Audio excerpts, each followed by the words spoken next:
মা আজকে কি খাওয়া যায় বলো তো সন্ধ্যাবেলা? বাবাকে জিজ্ঞেস কর। বাবা কি খাওয়া যায়? চিকেনের আইটেম বানা কিছু ভালো দেখে। আমার চিকেন আছে। আছে, দেখ ম্যারিনেট করা আছে। তাহলে তন্দুর মতো কিছু বানিয়ে দে বাবাকে চিকেন। তো এদিকে চিকেনটা মা ম্যারিনেট করে রেখে দিয়েছিল। এর মধ্যে দেওয়া আছে জিরে, আদা, রসুন, পেঁয়াজ বাটা, আর নুন, লঙ্কা গুঁড়ো, হলুদ গুঁড়ো, গোলমরিচের গুঁড়ো, আর আর একটু টক দই আর লেবুর রস দিয়ে এটা ম্যারিনেট করে রেখেছিল আমার মা।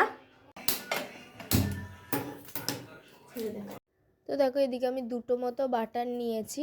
বাটারটা দিলে কি বলো তো স্বাদটা ভালো হয়। তো এবার তেলের মধ্যে আমি দুটো বাটারই দিয়ে দেবো ভাজার জন্য। তো এটা যতক্ষণে ভাজা হচ্ছে তারপরে মাংসগুলো ওপর দিয়ে দিলাম। আর অনেকটাই গ্রেভি আমি করেছিলাম যাতে একটু গ্রেভি গ্রেভি হয়। তো গ্রেভিগুলো ওপর দিয়ে দিলাম, তাহলে ভালো করে সটে হবে।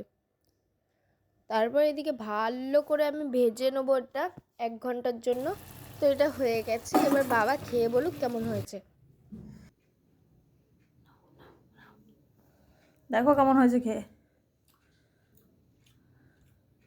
ভালো হয়েছে? বাম্পার হয়েছে। হ্যাঁ। হেভি। আমার বাবা তো বললো খুব ভালো হয়েছে। তোমাদের কেমন লাগলো অবশ্যই জানিও কমেন্টে।